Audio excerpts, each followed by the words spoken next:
সবাই কেমন আছেন? তো চলে এলাম সাগরের চরে। এই চরে প্রতিদিন তো আমার আসা হয়, কারণ এই চরে কাঁকড়া ধরাটা হচ্ছে যে আমার নিত্যকর্ম। তো অবশ্য বলবেন সবাই কেমন আছেন। আর এখন একটা কাঁকড়ার গর্ত ফেলাম, তো কাঁকড়াটা বের করে আপনাদেরকে দেখাই। যদি ভালো লাগে আমার কাঁকড়া ধরার দৃশ্যটা, তাহলে দেখবেন। তো বেশি কথা না বলে এখন কাঁকড়াটা বের করে আপনাদেরকে দেখাই, তো দেখতে থাকেন। এটা হচ্ছে কাঁকড়ার গর্ত। তবে এখন শিক দিয়ে দেখি কাঁকড়া আছে কিনা। তবে কাঁকড়া আছে। তো এই কাঁকড়াটা বের করতে করতে আমি আমার সকল বন্ধুদের উদ্দেশ্যে একটা কথা বলতে চাই। আমার কাঁকড়া ধরার ভিডিওগুলা প্রায় 10,000, 20,000, 30,000 বন্ধুরা দেখে। তবে দুঃখের বিষয়, লাইক করতে অনেকের কষ্ট হয়। তো আসলে অনেক বা হাজার হাজার ভিউজে যতটুক আনন্দ পাই বা আনন্দিত হই, তার চেয়ে দ্বিগুণ আনন্দ পাই আপনাদের হাতের একটা লাইক বা একটা কমেন্ট দেখলে। কারণ একটা লাইক, একটা কমেন্ট এতটা আনন্দ দেয়।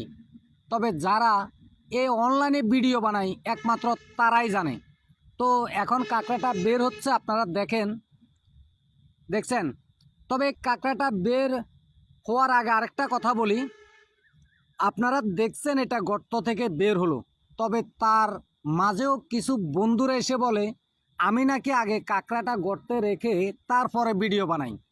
তো ভাই, আমি যেহেতু একজন কাঁকড়া শিকারী, প্রতিদিন কম করে 50 থেকে 60টা গর্তে আমাকে শিক দিয়ে কাঁকড়া বের করা লাগে। তো আমি কেন আগে গর্তে রেখে ভিডিও তৈরি করব? তো যাই হোক, আপনাদের যার যেমন মন মানসিকতা তেমন আপনাদের চিন্তা ভাবনা। তো যাই হোক, একটা কাঁকড়া বের করলাম, তবে আর আছে কিনা দেখি। তবে আরেকটা কাঁকড়া আছে। তবে এই কাঁকড়ার যত সম্ভব কামড় দেয় এমন দুইটা ঠ্যাং থাকে, যে ওই দুইটার মধ্যে একটা ঠ্যাং ওর নাই।